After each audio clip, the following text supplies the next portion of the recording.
নমস্কার, my channel my views. আপনারা কতখানি এক্সাইটেড আছেন আর কি? পুরো ভারত চাইছে কিংবা অপেক্ষা করছে যে ভারত কখন পাকিস্তানকে অ্যাটাক করবে। যখন করবে তখন করবে, কিন্তু যুদ্ধ ওরকম জিনিস নয় যে আপনি মারলে না দৌড়িয়ে আমি মেরে দিলাম। লাভ লোকসান, ইন্টারন্যাশনাল কমিউনিটি আমাদের প্রতি কি ভাবছে এগুলো দেখতেই হবে আর কি। আজ যে বন্ধু আছে কালকে যে উল্টে যাবে না তার কোনো গ্যারান্টি নেই। এইটুকু শিওর, চায়না আর টার্কি পাকিস্তানের পক্ষে আছে। সব থেকে বড় কথা, আমরা যুদ্ধটা করব কেন? যুদ্ধটা আমরা এই কারণে করব, আজ থেকে ৭৫ বছর হয়ে গেছে আমরা শুধু পাকিস্তানের সাথে লড়েই যাচ্ছি। এর কোনো না লোকসান না লাভ। লোকসান তো শুধু ভারতের নয়, লোকসান পাকিস্তানেরও হচ্ছে। পাকিস্তানের বলতে আমি পাকিস্তানের জনগণের কথা বলছি না। ওদের কোনো উন্নতি হচ্ছে না, আগেবারে রাস্তা যেটা জিন্না স্বপ্ন দেখেছিল যে পাকিস্তানের মুসলমানরা উন্নতি করতে পারবে হিন্দুদের বাইরে গেলেই, কিন্তু হাজারো বছর আমরা একসাথে ছিলাম, আমাদের উন্নতি তখনও ছিল। আজ ২০০ বছর আগেও ছিল যখন ইংরেজরা এসেছিল, যেতে যেতে আমাদের দেশটাকে দু টুকরো করে দিয়ে চলে গেল। আর এটা বলে গেল তোমরা একসাথে থাকার যোগ্যই নয়। সত্যি কি তাই? হিন্দু মুসলমান কি একসাথে থাকতে পারতো না? হাজারো বছর ধরে যখন আছে, আমরা শান্তিতে আছি। ইভেনচুয়ালি আমি এই কথাটা বলতে চাই, ইংরেজরা আসার আগে আমাদের এখানে দাঙ্গা হতো না। আমি বলতে পারবো না পুরোপুরি ক্লিয়ার। যখন মুসলমানরা বারবার অ্যাটাক করতো আর শরিয়া ল আনছিল, সেই সময় হিন্দুদের উপর অত্যাচার হতো কিনা? কেননা হিন্দুদের অনেক কিছু কালচার আছে যেটা মুসলিমদের আসার পরে যেটা চেঞ্জ হয়েছে, যেটাকে আমি এক কথায় বলতে পারি যে আমাদের বউয়েরা যে ঘোমটা দেয়, কিংবা আমাদের যে জানলা দরজাগুলো উপরের দিকে হয় যেন বাইরে থেকে দেখতে না পাওয়া যায়, এটা ইসলামিক কালচার। যাই হোক, কনসেপ্ট চেঞ্জ হয়েছে, টাইম চেঞ্জ হয়েছে। যেটা জিন্না যেটা চেয়েছিল যে মুসলমানদের তখনই উন্নতি হবে যখন আমরা হিন্দুদের বাইরে চলে যেতে পারবো। সবাই পছন্দ করেছিল ব্যাপারটা, মুসলমানরা পার্টিকুলারলি। আমরাও চেয়েছিলাম যে ঝামেলা মিটে যাক, কিন্তু আনফরচুনেটলি আমাদের এটা হিন্দু কান্ট্রি করতে পারেনি, ওরা মুসলিম কান্ট্রি করে নিয়েছিল। আমরা ডেমোক্রেসিতে চলে গেছিলাম এবং সমস্ত ধর্মের লোকদের বরাবর সম্মান দিয়েছিলাম, ওটা আলাদা কথা। কিন্তু জিন্না কি ঠিক করেছিল? জিন্না যে মুসলিম কান্ট্রির স্বপ্ন দেখেছিল, সেই মুসলিম কান্ট্রি কি তৈরি হতে পেরেছে? আর যদি দেখি, মুসলিম কান্ট্রি বলতে আগে যারা ছিল বড় লোক ছিল পাঞ্জাব এরিয়ায়, সিন্ধ যে এরিয়াটাকে আমরা বলছি পাঞ্জাবি এরিয়া, ওরাই একমাত্র বড় লোক। যারা ভারত থেকে যে মুসলিমরা গেছিল তাদেরকে ওখানে বরাবর সম্মান দেওয়া হয়েছে মুসলিম বলে? না, ওদের মুজাহির বলা হয়। ওদের কোনো চাকরি ওরা পায় না, সবকিছু তো ওরা অত্যাচার হয়। তার মানে এটা দাঁড়ালো ভারত থেকে যে মুসলিমরা গিয়েছিল ওখানে সম্মান পায়নি। এই কারণেই বাংলাদেশ আলাদাভাবে স্বাধীনতা ঘোষণা করতে হয়েছিল বাধ্য হয়ে। তার মানে এই কথাটা এই দাঁড়ায় যে মুসলিম যতই বলুক আসলে মুসলিম ব্রাদার নয়। তো পাকিস্তানে 4টে স্টেট হচ্ছে, 4টে এরিয়া হচ্ছে, ইয়া 5টা এরিয়া হচ্ছে। বালুচিস্তান সব থেকে বড় প্রতিবাদ জানিয়েছিল যে আমরা পাকিস্তানের সাথে হতে চাই না, আমরা ভারতের সাথে হতে চাই, কিংবা আমাদের আলাদা দেশ দেওয়া হোক। কিন্তু সেটা করা হয়নি, আমাদের জওহরলাল নেহরু নেয়নি এবং পাকিস্তান তৈরি হওয়ার পরই বালুচিস্তান থেকে পাকিস্তান দখল করে নিল। যে এরিয়া হিসাবে যদি বলি তো করে 45% এরিয়া হচ্ছে বালুচিস্তান ও পাকিস্তানের। তো মানে অর্ধেক হচ্ছে পাকিস্তানের। আর সব থেকে খনিজ সম্পদ সেটা হচ্ছে বালুচিস্তানে। ওখানে পাঠান, যারা আমরা আফগানি বলি, তালিবান বলি, যারা আমাদের মুসলিম, ওই মুসলিম যারা আমাদের এখানে ওয়েস্ট বেঙ্গলে দেখতে পাওয়া যায়, যারা শের শাহের বংশধর। যাই হোক, বালুচিস্তান আলাদা হতে চায়। মুসলিম মুসলিম ভাই ভাই কোনো কিছু রিস্তা নয়। তারপর আরেকটা হচ্ছে কেপিআর। এটা আফগানিস্তানের বর্ডারের ক্ষেত্র। এখানেও পাঠান তালিবানরা থাকে। এটা হচ্ছে আফগানিস্তান বলছে এই এরিয়াটা আমাদের, এখানকার লোকেরা পাকিস্তানের সাথে থাকতে চায় না। হলো সিন্ধ, এর সময় ভীষণভাবে হিন্দুরা থাকতো ওখানে, বড়লোক ছিল, হিন্দুদের শেষ করে দেওয়া হলো। সিন্ধ বলে পাঞ্জাব আমাদের সাথে অত্যাচার করে, আমাদের জল ওরা নিয়ে নিতে চায়, সিন্ধ আলাদা হতে চায়। পিওকে, এটা ভারতের অংশ। ওখানে যে পাওয়ার জলের নদীগুলো আছে সেখান থেকে কারেন্ট তৈরি হয়, কারেন্টটা পুরোপুরি পাকিস্তান নিয়ে নেয়, পাঞ্জাব নিয়ে নেয়, ওদের ওখানে লোডশেডিং থাকে। এবার মোটামুটি একটা কথা বলছি পাবলিকের, পাকিস্তানের পাবলিকের অবস্থা কি। টমেটো দিল্লিতে আমি যেখানে আছি সেখানে 10 টাকা কিলো, আটা সব জায়গাতে 42-45, যত মল গুলো আছে। আপনি যদি বড় কোনো গ্রোসারিতে যান মোটামুটি মানে 10 কিলো 410 টাকা থেকে 400, 395, 410 এরকম কিলো পেয়ে যাবেন। তেল পেয়ে যাবেন হচ্ছে গিয়ে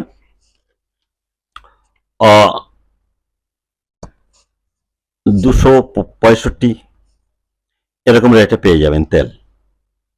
সবজি ভীষণভাবে সস্তা। আমি যেখানে আছি সেটা হয়তো আলাদা স্টেটে আলাদা জিনিসের দাম হবে। ডাল মোটামুটি 100 টাকা কিলো। এটাই যদি আমি পাকিস্তানের দিকে তাকাই, টমেটো এই মুহূর্তে ওদের দেশে 200 টাকা কিলো। আটা আমাদের এখানে 35 টাকা কিলো যদি হয়, সেখানে ওখানে আটা হচ্ছে গিয়ে প্রায় 110-120 টাকা কিলো। আর শাকসবজির তো কথাই নেই, মাছ মাংস লোকেরা খাওয়া ছেড়েই দিয়েছে, পাওয়াই যায় না। বাকি ফল ফ্রুট আফগানিস্তানের সাথে ভালো রিলেশন নেই, মানে খুবই দুঃখের, আমি বলতে চাই না। ওরা কোন রকম 1.5 বেলা খাবার খেতে পারে, 1.5 বেলা, মানে পেট ভরে খাবার খেতে পারে। একটা রুটি আমাদের এখানে হোটেলে গেলে একটা তন্দুরি রুটি 8 টাকা, সেখানে ওখানে একটা তন্দুরি রুটি হচ্ছে প্রায় 40 টাকা। তার মানে একটা লোক যদি 5টা রুটি খায়, ওর সাইজে বড় হয়, 5টা রুটির দাম 4-5 20, 200 টাকা যদি শুধু রুটির দাম হয়, তাহলে কি খাবে? দুঃখের ব্যাপারটা বুঝলেন তো? তার মানে এই দাঁড়ালো যে লোকেরা ভরপেট খাবারও খেতে পাচ্ছে না। এই অবস্থায় কারেন্টের কথা বলি, পার ইউনিট দিল্লিতে 3.5 টাকা মতো ফার্স্ট 200 ইউনিট, হয়তো অন্য জায়গায় আরো আপনাদের ওখানে হয়তো 4.5 টাকা ইউনিট, 50 টাকা ইউনিট হচ্ছে কাশ্মীরে পিওকে, যেখানে কারেন্ট তৈরি হয়। তার মানে বিজলির অবস্থা কি বুঝতে পারছেন তো? 50 টাকা ইউনিট। লোকের ইনকাম ওখানে, অ্যাভারেজ ইনকাম আমাদের টাকায় ওখানে যদি বলতে পারি, সেখানে হচ্ছে 8,000 টাকা অ্যাভারেজ ইনকাম, 8,000 টাকা। ওয়েস্ট বেঙ্গলের ইনকাম ভীষণ কম, কিছুটা সিচুয়েশন খারাপ, যেটা আমি ইয়ে করতে পারছি না।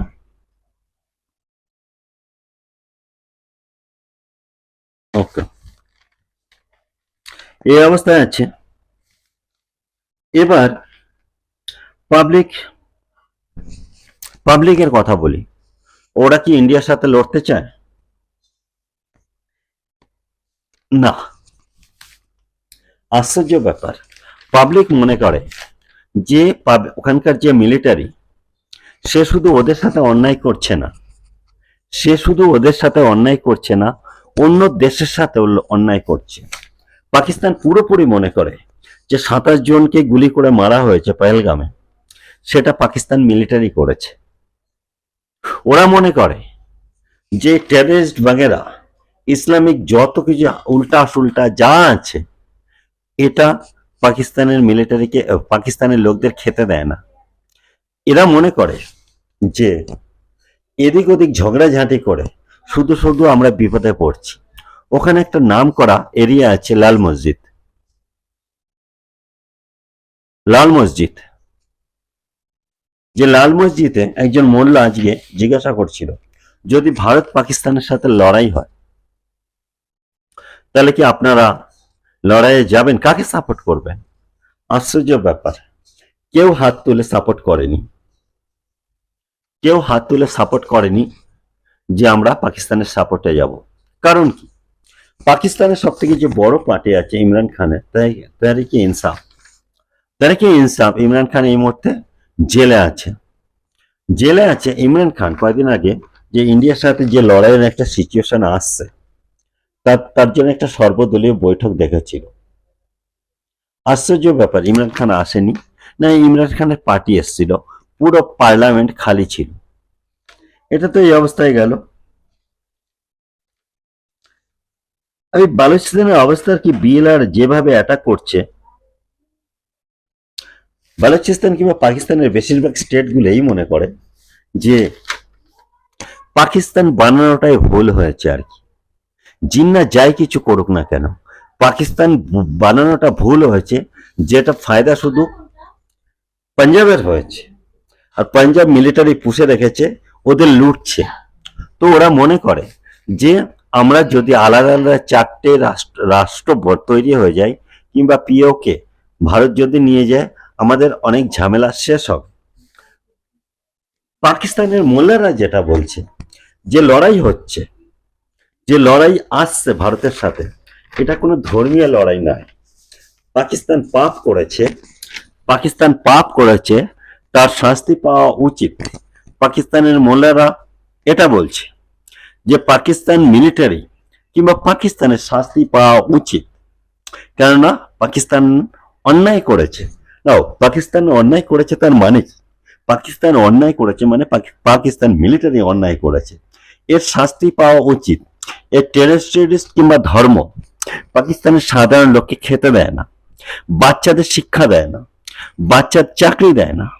আসল জরুরি কোনটা, সেটা হচ্ছে শিক্ষা, চাকরি, কষ্ট, ফ্যামিলি চালানো। এটা ধর্ম ওদের দেয় না, যে ধর্মের ভূত চড়িয়ে রেখেছে আর কি পাকিস্তান, এটা ওরা মনে করে। ওরা এটা মনে করে যে আমরা যে এত বড় বড় পাকিস্তান আমাদের বলছে আমরা হিরো, আমরা চারটে লড়াই জিতেছি। ওরা বলছে আসলে এটা মিথ্যা কথা। কোন লড়াই ভারতের কাছে ওরা জেতেনি। বাংলাদেশের কাছে হেরেছে, বাংলাদেশ আলাদা হয়ে গেছে, এখনো বলে 65-45 জিতেছে। কোন লড়াইও জেতেনি। এটা একটা মিথ্যা কথা ছাড়া আর কিছু না। দে আর মিলিটারি। আচ্ছা, জিন্নাকে এই সময় ওরা রেসপেক্টেড বলে মনে করছে না। জিন্নাকে ওরা মনে করছে একটা জিন টাইপের, মানে ভূত, যেটা ওদের সব থেকে বেশি লোকসান করে গেছে। আমাদের ভারতের মুসলমানরা হয়তো আমার কথায় ঠিক পছন্দ করছেন না, যে পাকিস্তানে যাবেন সে হয়তো বুঝতে পারবেন যে ওরা এটা বলছে যে হিন্দুরা পাকিস্তানের মুসলমানদের আর কতখানি লোকসান করেছে, কটা মুসলমানকে আর মেরেছে। কিন্তু এখানকার পাকিস্তানে যেভাবে মুসলিমদের উপর অত্যাচার করা হয়, যত ওরা মুসলিম মেরেছে, একটা কথা জেনে রাখো, প্যালেস্টাইনের ইসরায়েলের টাকা খেয়ে পাকিস্তান হাজারো লাখো প্যালেস্টাইনকে মুসলমানদের মেরে দিয়েছিল। আজ যদি মুসলমান কান্ট্রি যদি আফগানিস্তান হয়, সেখানেও কিন্তু মুসলমান টাকা খেয়ে, আমেরিকার টাকা খেয়ে ও আফগানিস্তানের মারিয়েছিল, মানে সর্বনাশ করেছিল। যদি আফগানিস্তানের কেউ যদি সব থেকে বড় লোকসান করে, সেটা হচ্ছে পাকিস্তান। কেন করেছে? আমেরিকার টাকার জন্য। আরো কতগুলো কথা বলছি। গভর্নমেন্টের পজিশনটা কি আছে? গভর্নমেন্টের লোকেরা মিলিটারিকে পছন্দ করে না, কিন্তু মিলিটারির সাথে পারে না। ওরা এই মুহূর্তে কেউ কিন্তু মিলিটারির সাথে নেই। গভর্নমেন্ট বলছে, গভর্নমেন্টের অনেক পার্লামেন্টেরিয়ান যারা আমাদের এখানে মন্ত্রী বলছি আর কি, তারা বলছে যদি লড়াই লেগে যায় আমরা কিন্তু অন্য দেশে পালিয়ে যাব, কেন বেশ ওখানকার যে পলিটিশিয়ানরা ভীষণ বড় লোক হয়, আমাদের দেশেও হয়, তো ভীষণ বড় লোক হয়, আর ওখানে 2 নম্বরই কাজটা অনেক বেশি হয়। সেই কারণে ওখানে আর কি সুপ্রিম কোর্ট, হাইকোর্ট এগুলো সব বিকা হওয়া আর কি। তো এরা প্রচুর পয়সা করে, আর এদের ডবল লাগে। আমাদের দেশে হয় কি, একটা দেশের যদি নাগরিকত্ব পাও, রাহুল গান্ধীকে নিয়ে কোশ্চেন আছে আমাদের, মানে অন্য দেশের যদি নাগরিকত্ব তুমি নাও, কিছুদিন পর তোমাকে আমাদের ভারতীয় নাগরিকত্ব সারেন্ডার করতে হবে, মানে তুমি আর ভারতের নাগরিকত্ব পাবে না। কিন্তু ওদের দেশের ব্যাপারটা হয় কি, ওদের দেশে হচ্ছে এই দেশেও নাগরিকত্ব রাখতে পারো, আর ওই দেশের নাগরিকত্ব রাখতে পারো। তো এই অবস্থায় কি ওরা ফ্যামিলিটা লন্ডন, আমেরিকা এদিকে পাঠিয়ে দেয়, আর এদিক থেকে পলিটিক্স করে যত লুটতে পারে ততখানি লোটে, তারপর পয়সাটা ওখানে পাঠিয়ে দেয়, ওখানে ফ্যামিলিরা ভালো আরামে থাকে। যেদিন বিপদ দেখে সেদিন ওই দেশে পালিয়ে যায়। এই অবস্থায় তো এরা বলছে যে ইন্ডিয়ার সাথে যদি সাঁচমুচ এমন লড়াই শুরু হয় যে যান বাঁচানো কঠিন হবে, সেদিন ওরা পালিয়ে যাবে, এই কথাটা বলছে আর কি। তবুও গভর্নমেন্টকে ফরেন পলিসি, ইন্টারন্যাশনাল যে কমিউনিটি আছে তার কিছুটা রিলেশনশিপ বানাতে হচ্ছে যেন ইন্ডিয়া অ্যাটাক না করে। কিন্তু ব্যাপার কথা, ইউএনএ যেটা হয়েছে 5খানা পার্মানেন্ট মেম্বার আছে, সেটা হচ্ছে 4খানা পার্মানেন্ট মেম্বার, তার মধ্যে রাশিয়া, আমেরিকা, দেখেন পুরো competitor, Russia, America, Britain, France, ইন্ডিয়াকে সাপোর্ট করেছে, only China only okay support করেছে ইয়েকে অবস্থায়। অনেক সময় মনে করি যে পাকিস্তান যদি আপনার যদি নিজের পয়সা না থাকে, আপনি কি পরের পয়সায় লড়তে যাবেন? আপনি কারোর সাথে লড়তে যাচ্ছেন, বন্দুক, AK-47 কামান ও অস্ত্র বাগেরা সমস্ত কিনতে হবে আপনাকে। আপনি কি অন্যের ভরসায় যে আমাকে উধার দাও, যখন উধার নিবেন আর কি, তখন যে কেউ আপনাকে যদি কেউ পয়সা দিতে চায়, আপনি কারোর কাছে 10,000 টাকা চাইলেন, ও কিন্তু আপনাকে 10,000 টাকা দিতে পারে, বন্ধুত্ব হতে পারে, সমস্ত কিছুই হতে পারে, ধর্মীয় ক্ষেত্রে বাগেরা বাগেরা। কিন্তু ওর কাছে প্রথম কোয়েশ্চেন আসবে, আপনি 10,000 টাকা রিটার্নটা কি করে করবেন? বন্ধুত্ব আছে কিন্তু ও নিজের বিজনেস করছে, ও 10,000 টাকা প্রথমে করে, আপনি রিটার্নটা কি করে করবেন? যদি দেখে যে রিটার্ন করতে আপনার অসুবিধা আছে, ও কিন্তু ঘুরিয়ে দেবে, আপনাকে দেবে না। চায়না অনেক পয়সা পাকিস্তানের পিছনে ইন্টারেস্ট মানে লাগিয়ে দিয়েছে, আর ওর কাছে রিটার্নের অপশন তত নেই। আজ আজ যদি অত অস্ত্র দেয় রিটার্ন, যেন আমেরিকা ইউক্রেনকেও অনেক পয়সা দিয়েছে, 2.5 বিলিয়ন দেওয়ার, সরি 250 বিলিয়ন দেওয়ার পর ও বলছে আমাকে 500 বিলিয়ন দিতে হবে। এবার আমেরিকা হাত গুটিয়ে নিয়েছে, কারণ আমেরিকার মনে হচ্ছে যে ইউক্রেনের কাছে এমন কোনো পয়সা নেই যে 5 বিলিয়ন কিংবা 10 বিলিয়ন রিটার্ন করতে পারবে। কেননা 250 বিলিয়ন যেটা রয়েছে সেটা হচ্ছে ওর সামানের দাম, আর ইন্টারেস্ট কিংবা আরো প্রফিট বেশি নেবে বলে ও 500 বিলিয়ন চাইছে, যেটা ইউক্রেনে বলছে না আমি এত পয়সা নিন। আমেরিকা পিছে হেঁটে গেছে। চায়নারও একই অবস্থা, চায়না সিপিসি ইনভেস্ট করে দিয়েছে, রিটার্নের কোনো মাইনে নেই। এই অবস্থায় যদি পাকিস্তানকে পয়সা দেয়, ও রিটার্নের চান্স খুবই কম, খুবই কম, তাই তো। তো চায়না দেবে না। হ্যাঁ, টার্কি এসে কিছুটা ওকে সাপোর্ট করতে চাইছে, কিন্তু টার্কি টোটালি বিজনেসম্যান। এই অবস্থায় যদি অল্প কিছু কয়েক মিলিয়ন ডলারের ড্রোন কিনে নিতে পারে আর কি, পাকিস্তান কিনে নেয় আর কি। ওই যে জাহাজ এসে একটা টার্কি একটা জাহাজও পাঠিয়ে দিয়েছে, কিন্তু ওই এরিয়াটা পুরো ভারতের, ও টার্কির জাহাজ 2 দিনে ডুবে যাবে। তো ওই 2 দিন থাকিয়ে কিছু ড্রোন মন বেঁচে টেচে কেটে পড়বে ওখান থেকে, খুব বেশি বিলিয়নের দেবে না, কিছু মিলিয়নের কিছু পয়সা দেবে আর কি, কয়েকটা ড্রোনের দাম, কয়েকটা ড্রোন বেচে বুঝে টার্কি পালিয়ে যাবে আর কি। কারণ টার্কির সমস্ত থেকে বড় সমস্যা হচ্ছে এই এরিয়াতে মুসলিম ওয়ার্ল্ডের প্রধান হতে চায় আর কি, সেখানে সেখানে হচ্ছে সৌদি আরবিয়া নিজেও প্রধান হতে চায়, ইরানও প্রধান হতে চায়, আর টার্কি একটা কম্পিটিটর হচ্ছে, না ইরান পছন্দ করবে না সৌদি আরবিয়া পছন্দ করবে, ওকে পালাতেই হবে আর কি। ইন্টারন্যাশনাল কমিউনিটি ইন্ডিকেশন না মিলিটারি। আচ্ছা, পাকিস্তানের মিলিটারি কি অবস্থা আছে? মজার ব্যাপার হয়েছে কি, পাকিস্তানের মিলিটারি কোনো হিসাবপত্র দেয় না।